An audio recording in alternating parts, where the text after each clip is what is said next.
A blonde girl in her mid-teens was lying on her back on a bed with several wires connecting her to various medical machines. A strange assortment of people was gathered around her bed, looking at her curiously.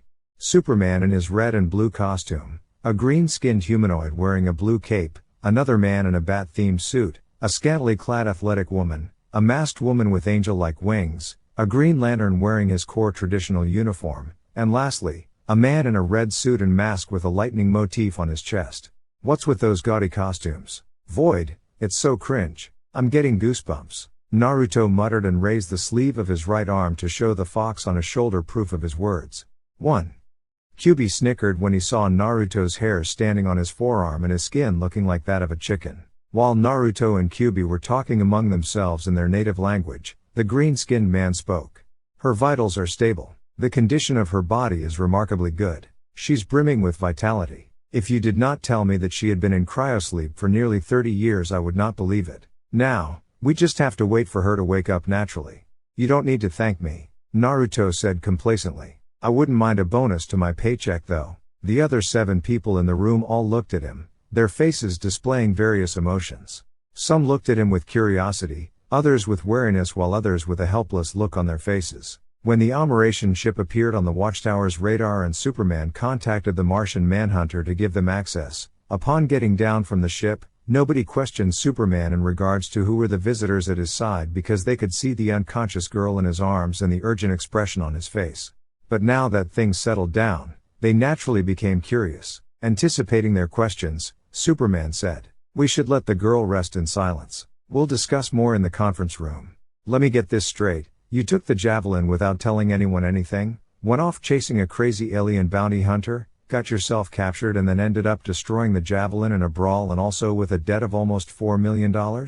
Green Lantern, a middle-aged black man, shouted at the top of his lungs, his voice betraying his disbelief. Given that Green Lanterns were the protectors of the universe, John Stewart was naturally aware of what a unit mass represented for aliens. One mass unit was equal to 1 kilogram, 2.2 pounds. Converting 70 mass units of gold into US dollars, the final result was that Superman had a debt of over $4 million.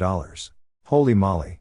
Flash gasped. While Wonder Woman seemed not fully aware of just how huge that amount of money was, although she had left Paradise Island a bit more than 2 months ago, she had yet to truly interact with the society of the world of men. Batman was massaging both of his temples with his hands. In contrast, a certain Thanagarian woman could not help herself. Hoo-hoo. She tried to mask it by coughing in her hand, but when she took a look at the mixture of awkwardness and shame on Superman's face, all her restraint disappeared. Ah-ha-ha! She laughed out loud, beating the conference table with her palm. Hawkgirl, this is no laughing matter, Green Lantern barked. But Green Lantern's outrage only made her laugh harder. Dude, over 4 million? This is plain robbery, Flash said while looking at Naruto wide-eyed. Is it now? Is the life of the last Kryptonian and the last Argonian not worth that much? Allow me to expand your horizons. If I captured the 2 of them and sold them to the Pshins, I reckon I'd have enough money to even buy a terraformed moon in the Vega system. A whole moon. That's how valuable the last survivors of these 2 races are. I'm actually suffering a huge loss by giving them away to you basically for free. A chill went down everyone's spine at those words. Superman himself appeared to be very perturbed. But even more unsettled by the revelation was Green Lantern. You would sell 2 innocent people to those monsters? John Stewart shouted. Do you know who those guys are? Flash asked. They're a race of maniacs from Vega system, a planetary system outside of the 3,600 sectors of the universe protected by the Green Lantern Corps. They have a hobby of dissecting and experimenting on people, trying to create new races and creatures. One of the worst tumors the world has ever seen. Green Lantern said with a dark expression on his face. Naruto made a pause. Of course that I wouldn't sell people as if they were livestock. Luckily for the big guy and that little girl, I do have some morals too, you know? But if you try to double-cross me. None of the people in the conference room was deaf to the undisguised threat in his words. That's enough. You will have your gold in 24 hours. Batman, who had been silent until then, spoke. What about fuel for my ship? You can refuel here, at the Watchtower. And I thought that Flash was a glutton. Hawkgirl muttered while looking at the 9-tailed fox cub that was sitting on the table in the kitchen of the Watchtower, gorging himself with food. Half of their food supply had already disappeared into the tiny being's seemingly bottomless stomach. My metabolism is too fast compared to normal people, so I need a lot of calories to sustain it. But I'm curious what this little fox special power is. Flash said and raised his hand in an attempt to pet the fox. But Flash cried out startled when one of the 9 tails of QB suddenly enlarged and slapped his hand away. Hey, that's not fair. Why can Wonder Woman touch it and I can't? Flash complained. Wonder Woman was currently playing with one of QB's fluffy tails, showing a gentle expression that made a stark contrast with her normally stoic attitude as a warrior princess. Hawkgirl also tried to touch QB after Flash, but her hand was slapped away too. Now, she was sulking at his side. In fact, Wonder Woman was the only one QB allowed to get close to him. What the others did not think about and what QB did not know either was that, as someone carrying the name of the goddess of the hunt, wilderness, and wild animals, Wonder Woman had been blessed with an increased degree of affinity with wild animals and nature in general. To QB, her presence did not feel threatening, and he could also sense her emotions, or, better said, the lack of her negative feelings. In addition, having the fur on his tails caressed so gently was a wonderful feeling too, something that Naruto never did. He doesn't like you. Plus, it's common sense you don't normally touch animals when they eat, Naruto said without looking up from the tablet in his hands. Who are you calling an animal, you stupid pig? QB suddenly growled, and Flash, Hawkgirl and Wonder Woman backed away from the table startled. It talks? They unknowingly cried out at the same time. However, QB did not seem to care enough to press the issue. He was currently busy chewing on an entire chicken, straight out of the freezer. With food in front of his face, it was like the outside world ceased to exist. Naruto was also busy tinkering with the device in his hand. He was checking on the job offers that his information brokers and business partners had sent him over the past week. He had to go through several dozens of them. The 3 members of the Justice League looked at each other in dismay. The Martian Manhunter had tasked them with babysitting the Mercenary and his pet while he, Batman, Superman and Green Lantern were going to have a private conversation about how to deal with them until Batman managed to acquire the gold, 155 pounds of it. They're talking about us, Naruto, QB said after he finished the raw chicken and licked his whiskers. No surprise there, the blonde replied. What are they saying? They want to keep us here until we leave. According to that Green Lantern, it would be a disaster if they were to let us loose on Earth, QB said. Wait, how can you hear them? They're on several floors away. Hawkgirl asked. Naruto grinned at QB's words, and although his face could not be seen due to the mask he was wearing, his voice was filled with mirth. I didn't really care about visiting the Earth again, but now that they want me to not go there, I will go. For the hell of it. QB revealed a toothy grin and he left the rest of the food on the table. With a small bend of his lower limbs, the fox leapt up like a spring from the table back to his favorite place, Naruto's right shoulder. A moment later, without warning, several small marbles fell on the floor and a very intense light flashed, blinding the rest of the people in the room. A startled shout came from them at being temporarily blinded. They did not even know that Naruto and QB had already teleported away, straight back to their ship. The blast doors of the Watchtower's dry dock were shut, but Naruto was not worried about how to get out. At his age, after a lifetime of acting as an intergalactic mercenary, cautiousness had become his second nature. He was no longer like his teenager self who used to jump headfirst into situations without thinking. That said, he had made a habit out of leaving markers outside of the planets or spatial stations that he was going to land on, to give himself a way out in case things went south. Better safe than sorry. The warship that Naruto had stolen from Amarak was not large. Being designed mostly for scouting purposes, it was only 150 feet long and a bit less than 70 feet wide, having a sharp triangular shape.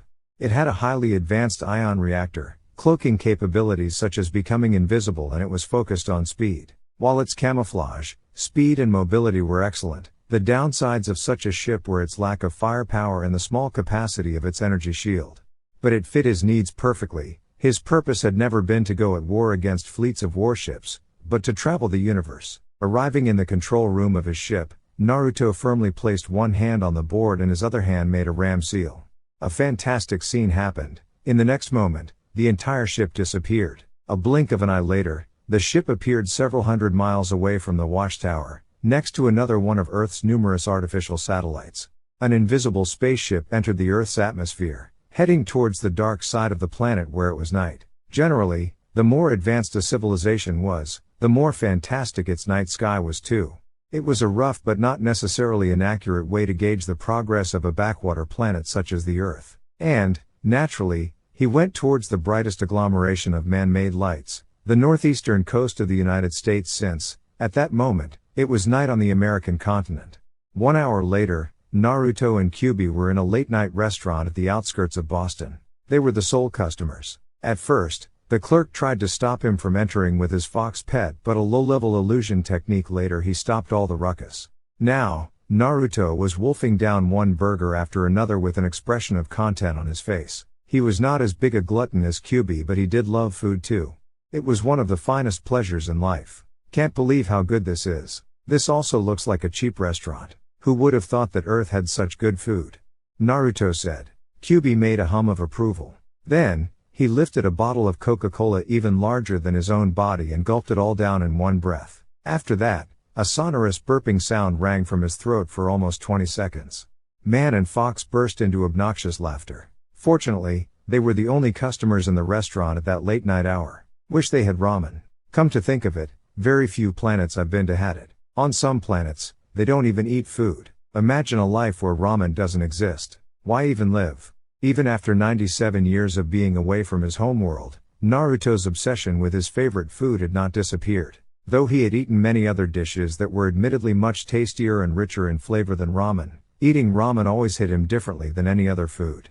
It was because ramen also had a sentimental value to him in addition to its good taste. It reminded him of the first two people that had ever shown him kindness while almost everyone else in his village hated him, Ichiraku and his daughter, Ayame.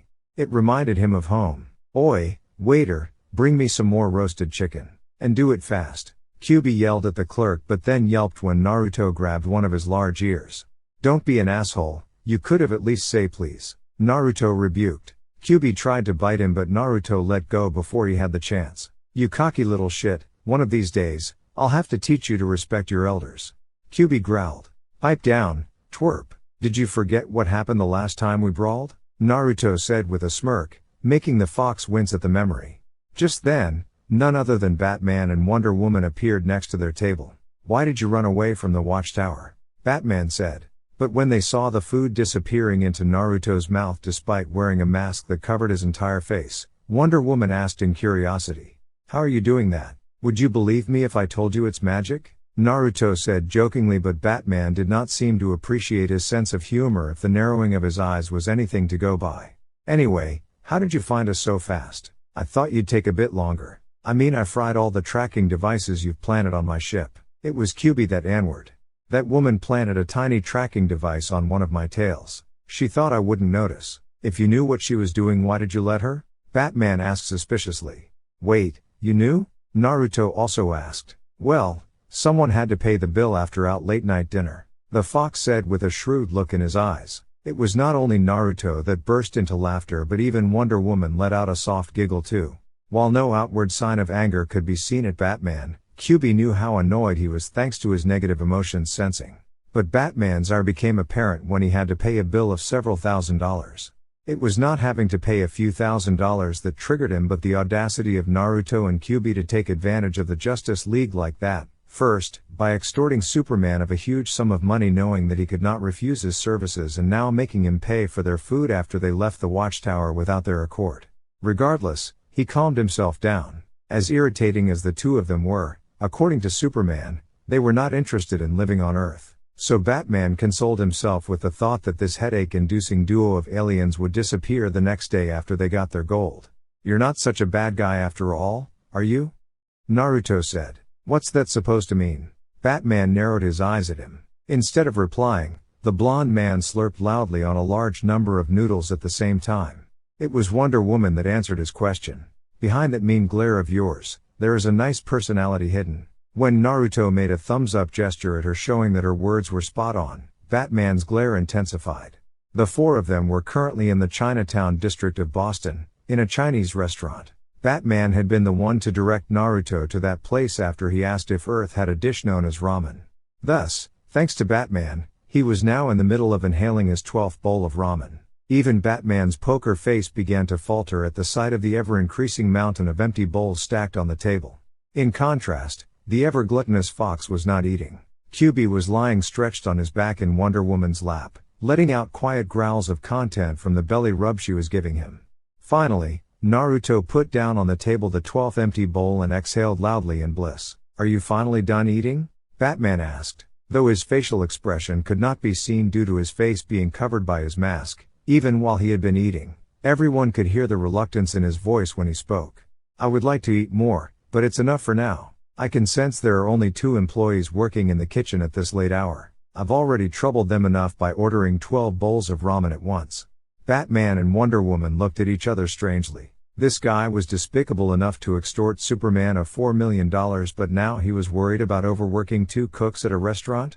They did not know what to think of him. Right at that moment, an alarming news report came up on the TV installed above the counter. A dangerous hostage situation is developing at the federal building in Metropolis. So far, the Ultra-Humanite has refused to speak with negotiators. A freak of science, the Ultra-Humanite is reportedly a genius who is also extremely dangerous.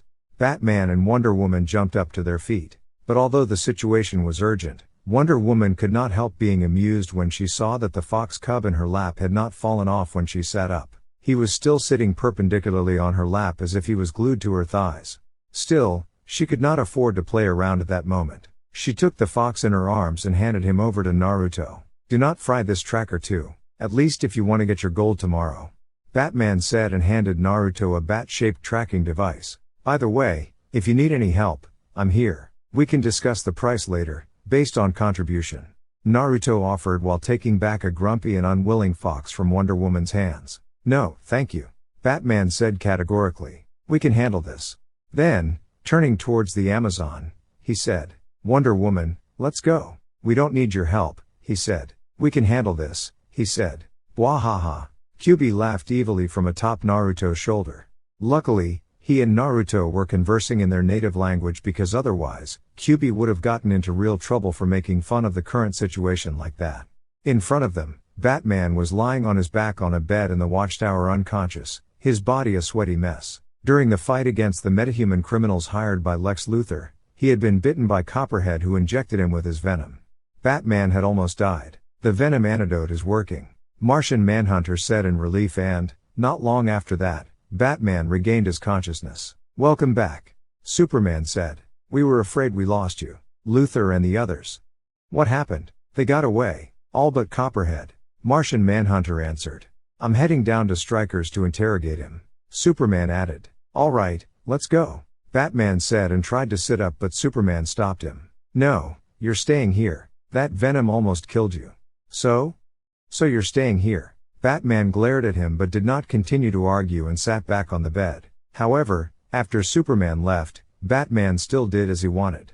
Despite the words of consolation from the Martian, he went straight to the computer and tracked down the location of the Injustice Gang through the tracking device that he had secretly planted on Lex Luthor.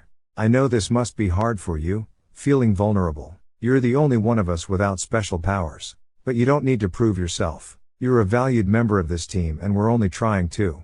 Batman cut off Martian Manhunter's words midway. I'm taking the shuttle, unless you want to try and stop me. The two looked at each other in the eyes for 2 very long seconds before the Martian Manhunter backed off. On his way back to Earth, Batman also took the alien mercenary and his fox with him to hold his end of the bargain. Now, they were inside a warehouse in Gotham City. Here's your gold. You can check its weight yourself, Batman said and pointed at 2 wooden boxes on the ground. Opening their lids, Naruto saw 35 gold bars in each box, every one of them weighing 1 kilogram. He nodded in acknowledgement and took out a scroll from one of the inner pockets of the fur-collared black cloak covering his body. He spread the scroll open and placed it above the 2 boxes. After putting his hand on top of it, a small plume of smoke burst out and the 2 boxes filled with gold vanished. Nifty trick, Batman said. It was almost a compliment. He naturally understood how many possibilities such a convenient ability could bring. Thank you for the business, Naruto said professionally and then handed Batman a card.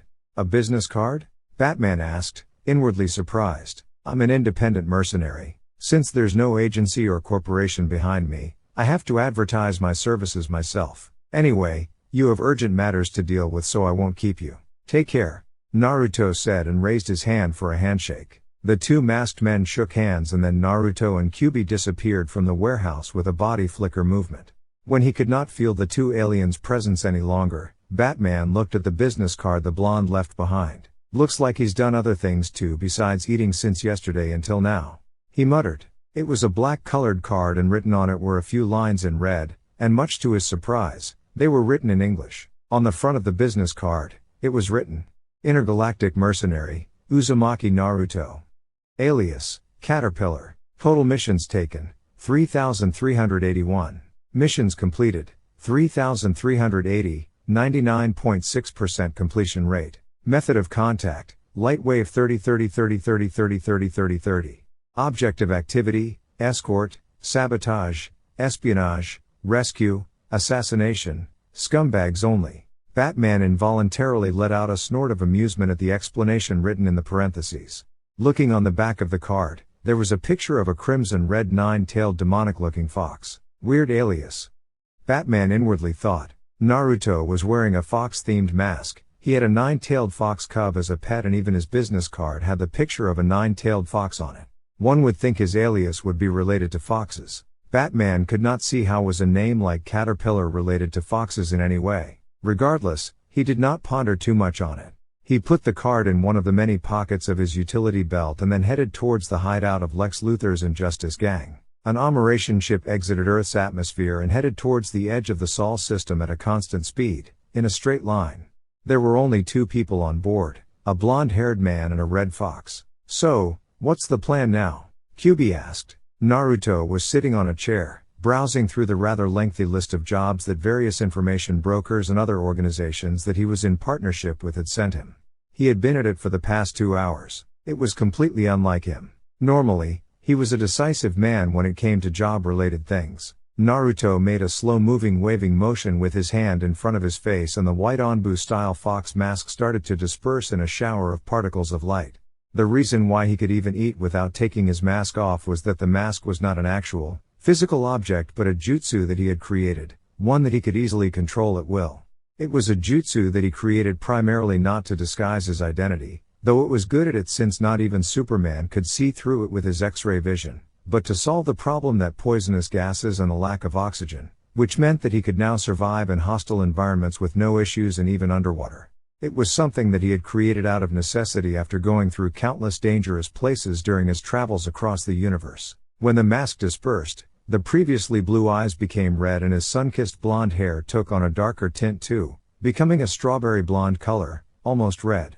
As for his face, it had not changed too much since his teenage years. The more noticeable differences would be that the whisker-like marks on his cheeks had become darker and thicker and that, between his eyebrows, 2 rather deep frown wrinkles could be seen.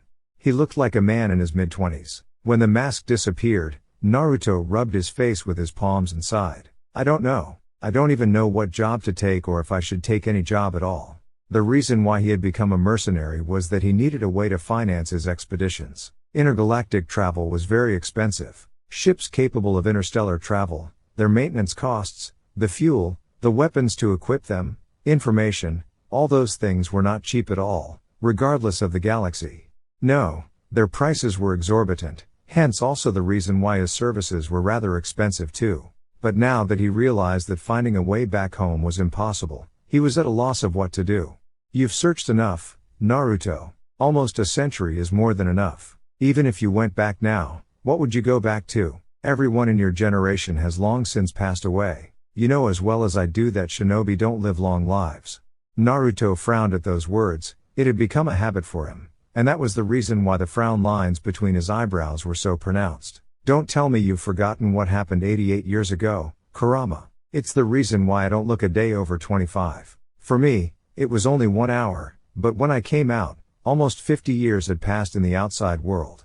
At those words, the hair all over QB's back and his 9 tails became straight like needles as a series of chills went down his back. At that time, QB had still been sealed inside Naruto as the two of them had not managed to find a way to let QB out without killing Naruto until he was in his late 40s.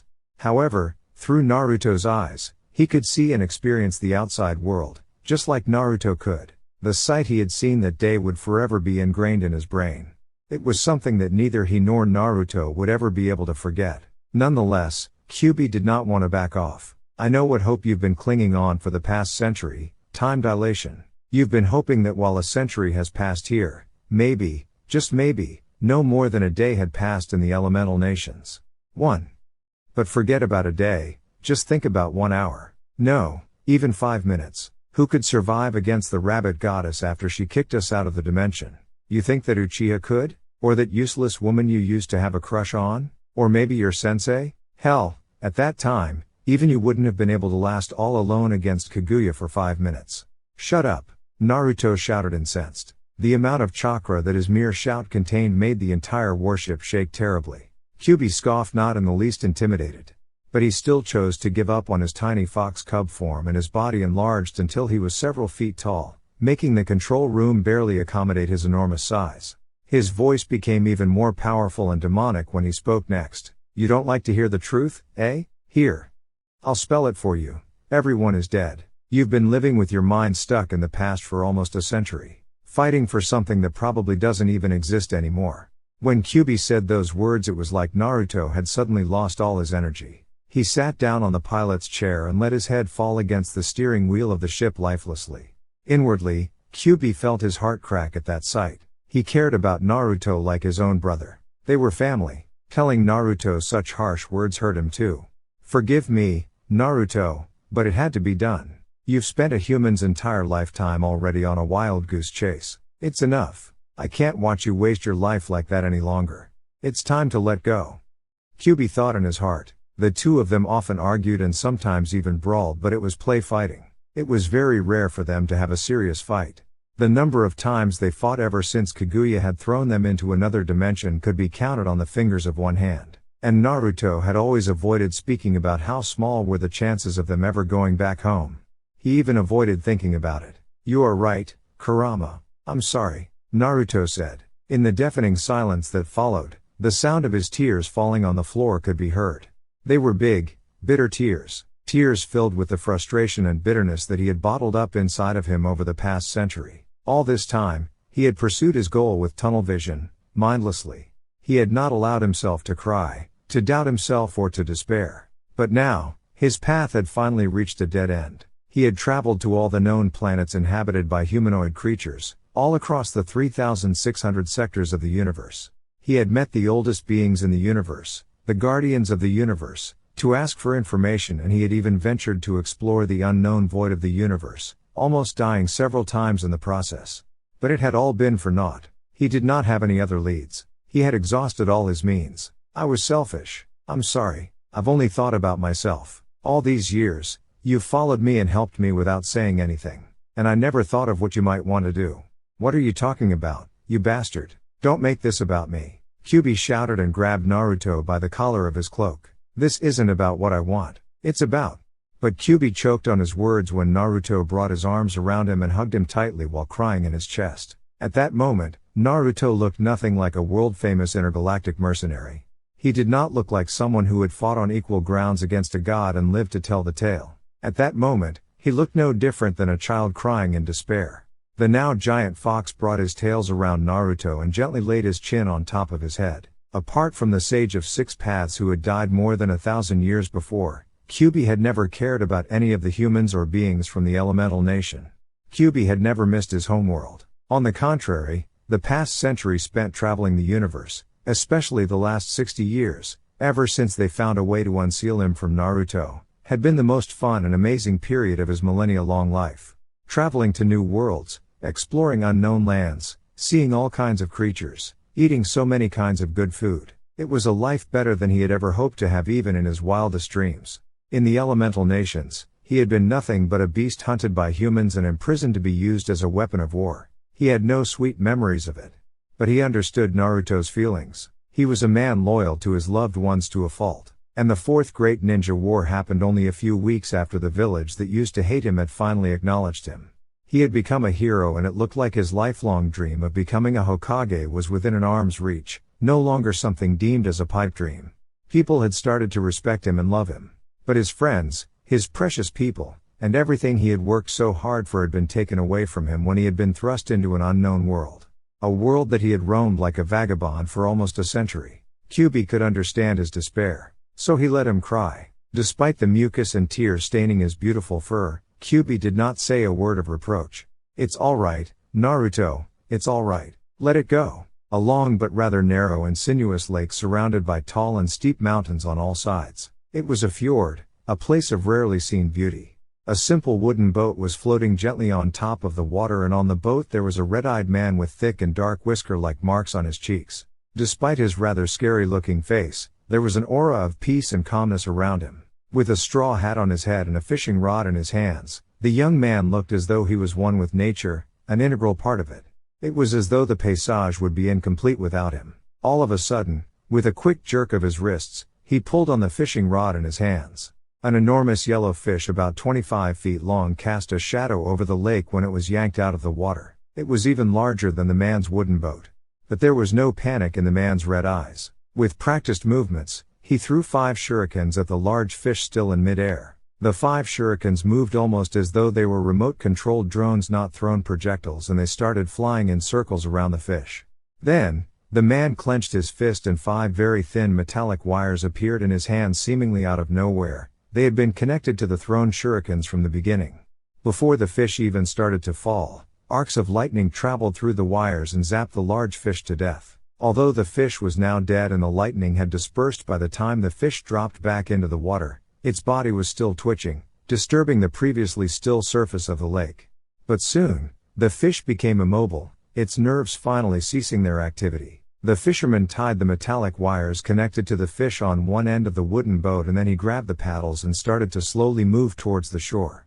On the shore, a giant bonfire was burning merrily, and a 9-tailed fox that was as big as a horse was pacing around restlessly. The man and the fox in question were none other than Naruto and Kyubi. They were in the midst of enjoying their holiday alone, on an unknown planet, away from civilization. It was a planet from outside of the 3,600 sectors of the known universe protected by the Green Lantern Corps, in a star system located in the unknown void.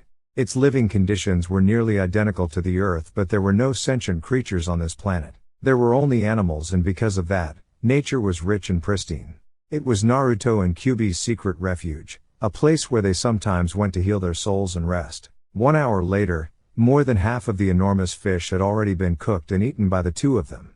More exactly, it was Kyubi that had eaten almost everything by himself. Lost in his greed and gluttony, he had even increased his size to that of an elephant so he could take bigger bites out of the fish and eat more at once. In contrast to the voracious fox, Naruto was sitting cross-legged on the grassy ground with his eyes closed. As he drew in the natural energy of the planet, he periodically exhaled a grayish-black cloud through his mouth. Once every few years Naruto came here to expel the impurities that his body accumulated by drawing in the natural energy of the planets that were inhabited by sentient species.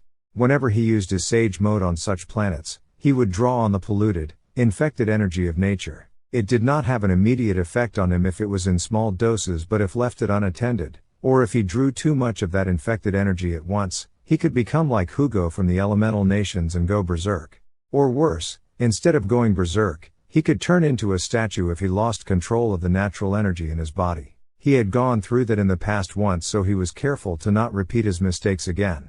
I love this planet. Such pure nature, such calmness, such peace. Naruto opened his eyes and said, I feel like any sage mode user would be able to prolong their lifespan by decades if not even centuries simply by living here. The elephant-sized fox's voice boomed from the bonfire. It's not about the duration of one's life but its quality. Look at me, I've lived for 1,000 years, but the last 60 to 70 years since you unsealed me from your body had been the best of my entire life. If I had to choose between the previous 1,000 years in the elemental nations and 70 years in this dimension, I'd choose this new world in a heartbeat. You're right, Naruto acknowledged. This planet is beautiful, pure and peaceful, but there is nothing to do here. It's nice to come and rest once in a while, but living here alone for years or decades? Most sentient living beings desire the companionship of other people. And Naruto was no different. Although he no longer got emotionally attached to persons and places, he still enjoyed living with people. He liked interacting with others, joking around, visiting restaurants, going to movie theaters, and sometimes he liked even to just go to a bazaar and watch people haggle and argue with each other for prices. Although people had a very dark side to them, they had beautiful parts too. And the more he lived, the more Naruto understood that these two sides of people were like the two sides of a coin. One could not exist without the other. As Naruto was sunken deeply into his philosophical thoughts about people's nature, a very loud beeping sound came from a small distance away. It came from the combat suit that he had left in a hut that he and his shadow clones had built when they arrived on this planet a few weeks before. Now, he was wearing casual clothes, a pair of brown pants and a light blue t-shirt. He had no weapons or any other devices on him except for the armband that contained the shurikens and ninja wire that he used in fishing. He sighed in annoyance. These guys don't know how to give up. He went to his hut and took out a wristwatch. Then, he covered his face with his hand and made a downward motion with it. A white Onbu fox mask appeared on his face and his strawberry blonde hair became bright gold while his red eyes became baby blue. Then, he tapped the screen of the wristwatch with a finger and a hologram appeared on top of it. It was a human-sized humanoid rat. A high-pitched voice came out. "Seriously, Mr. Uzumaki, where have you been these past 4 months? You didn't give us an update on your location and most of the time we couldn't even reach you through the lightwave. We've been so worried that..." The hologram of the talking rat abruptly disappeared when Naruto cut off the transmission. But 2 seconds later, the wristwatch started beeping again. "Hey! Why did you hang up on me, huh? Here I am, all concerned about your well-being and that's how you treat me? You ingrate." If the mask didn't cover his face, one would be able to see that a vein started to pulse on Naruto's forehead. "Alright, I'll cut the transmission and switch off the lightwave receptor." "No, wait," the Ratman yelled frantically. He calmed down when he saw Naruto did not follow up on his threat and said unhappily, "Sheesh, you're as grumpy as ever. No pleasantries, no joking around, nothing. Get to the point already." Naruto couldn't help shouting. "I do joke around with most people but you're just so irritating. Arg, why do I even put up with you?" A smug expression appeared on the rat man's face at the blonde's outburst. "It's simple, because I'm the best at what I do." Naruto let out a snort but did not contradict him.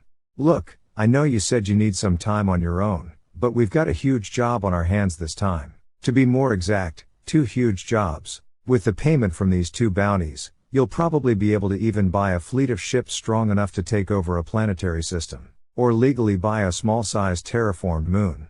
When Naruto remained silent, the Ratman said in exasperation, "I hate it so much when I can't gauge your reaction because of that creepy mask of yours." After a few seconds of silence, Naruto spoke. "I told you I'm retired. At least for now. I don't really have a need for money. I have enough money to live in peace for a long time. I don't care about conquering planetary systems and whatnot either. As for owning a moon..." He trailed off and started to chuckle. He already had a planet twice as large as the Earth with perfect living conditions and nobody to mess up its nature and ecosystems. It was like a paradise. What was a mere moon compared to that? "Come on, just this once? I really need you to take this job. Don't do me like this, man." The Ratman almost begged. Naruto covered the forehead of his mask with his right hand and sighed, not knowing whether to laugh or to cry. "What did you do this time? Did you gamble your wife and your kids and lost again?" It was not a joke, nor an exaggeration what Naruto asked. The Ratman in the hologram was a degenerate gambler, someone that actually had really gambled his wife and 6 kids and lost them in a game. Granted, it was proven that the other party had been cheating and he didn't truly lose his family in the end, but the fact that he was willing to gamble away his family for money spoke volumes of what type of person he was. The Ratman fidgeted as if he did not know how to explain himself. "I took the payment in advance for those jobs and I've already spent that money. But don't worry, getting that money back is not an issue. At all. I swear on my honor. A gambler's honor. PFFT." Naruto inwardly said but stayed silent and let him continue. "The problem is that 1 month has already passed since I accepted those bounties on your behalf and they told me they don't need their money back. Either we complete the mission or they will send the Gordanians after me." Naruto felt the beginning of a huge headache. Anything involving the Gordanians was going to be nasty. They were infamous for being a warmongering race hellbent on conquering and enslaving other planets. "Explain." That single word made the Ratman tremble. He understood that Naruto was slowly getting pissed and he also knew better than most people that as easygoing and amiable Naruto seemed to be, it was a terrible thing when he got truly angry. A few minutes later, when the Ratman was done explaining and anxiously waiting for the verdict, Naruto asked, "So, the first job you accepted was from the Pshins. They want me to capture someone for them to experiment on him. Tell me, Rui Nok, when have I ever accepted any jobs from those bastards?" "Mr. Uzumaki, please don't get angry," the Ratman, now named Rui Nok, said quickly, desperately trying to stop Naruto from getting angrier at him than he already was. "I've checked the past of that bounty target. I spent a lot of resources for that, but I did find out that he's caused several world wars and genocides in his homeworld. Whatever the Pshins will do to him, he fully deserves it. Feeling that Naruto was mollified by his explanation, Ruinok continued. As for the second job, I took it especially because it was connected to the first one. The king of Tamaran sold his youngest daughter to the Gordanians, as a slave, for the sake of peace. But the queen of Tamaran, his wife, secretly put out a bounty to rescue her daughter. My sources tell me that the Gordanians demanded the princesses of the royal family of Tamaran at the request of the Pshins. So you mean to say I'll be hitting two birds with one stone? Ruinok nodded vigorously. Exactly. You can capture the target of the bounty offered by Pshins, and after you hand him over to them, you can also raid their base and rescue the princess of Tamaran. Naruto hummed in thought. I'll need you to send me all the data you have on the bounty offered by the Pshins. I will be the one to decide if the target really is a scumbag or not. Absolutely, the Ratman said eagerly. A few hours later, Naruto was sitting next to a campfire with his back resting against a tree as he read on a tablet the information that Ruinok had sent him in regards to not only the Pshins' bounty but also the current state of affairs in Tamaran, the Gordanians' attack, and the enslaved princess. This guy really is the best at what he's doing, but sometimes I feel like I want to strangle him to death, Naruto said in annoyance. Ruinok was an information broker, one of the best, if not the best, in the galaxy. Naruto was not the only bounty hunter in partnership with him. Even Lobo took bounties from him once in a while. Ruinok was not subordinated to anyone. He was a free agent, simply selling information to anyone who paid him. In spite of his despicable morals and degenerated persona, as a businessman, Ruinok was excellent. He was an extremely well-connected person. There was not an inhabited planetary system or prison planet in the 3,600 sectors of the known universe where he did not know a guy or two. He made it his job to learn all about the latest bounties posted by the major powers of the galaxy and contact the bounty hunters that might be interested in them. The bounty hunters were happy to get a juicy job, the clients were happy to have their problems solved, and Ruinok himself was happy to get a hefty commission from the bounty hunters and even from the clients themselves if they contacted him directly. The Ratman was not the sole information broker operating on an intergalactic level, but he was among the best. He's definitely not gonna get even one coin as commission from my reward after the shit he pulled. QB was curled up very close to the fire in his tiny form as a fox cub and yawned lazily every once in a while. You could have just ignored him and not taken the job. But you couldn't help playing the hero again, eh? QB jabbed at him. Naruto glared at the fox and said in retort, what hero? I'm getting paid for it. Not to mention, we've worked together for so many years. MHM. Keep telling yourself that. Seeing Naruto becoming silent at his words, QB asked, so? Where are we going now? To Earth. What would the Pshins want from Earth?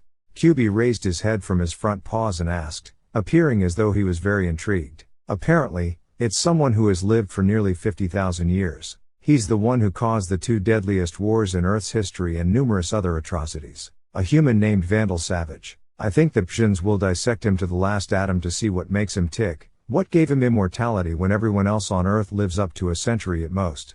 Didn't think we'd get back to Earth so soon. Not that I have anything against it, mind you.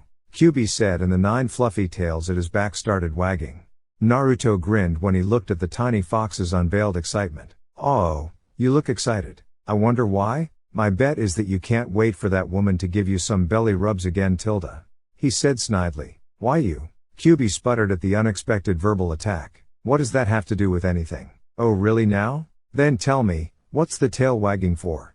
QB bit on his own treacherous tails in embarrassment. At the memory of the blissful feeling from the Amazon princess' gentle caresses, his tails had involuntarily started wagging on their own, out of his control. QB did not understand himself why he had liked it that much. He did not know that it was because of the gift that the Olympian goddess of the hunt and wilderness had blessed Wonder Woman with. If only the people from our homeworld could see this. The mighty QB no Kitsune, the strongest Baijuu in existence, wagging his tails like a dog and purring like a cat from a simple belly rub. You were so cute. So adorable. Wahahaha. But as he laughed out loud, Naruto suddenly jumped up to his feet and, immediately after, he leapt into the tree behind him. From there, he broke into a mad dash, shinobi jumping from one tree to another as quickly as he could. That's because a gigantic 9-tailed fox, the mighty QB in his original form as a tailed beast, had suddenly smashed the spot he had been sitting on before with his immense claws.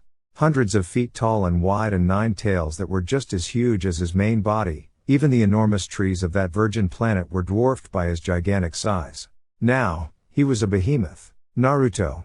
Don't let me get my hands on you. Kyuubi's demonic roar rang, and the shockwaves of his roar flattened to the ground the forest around him for miles.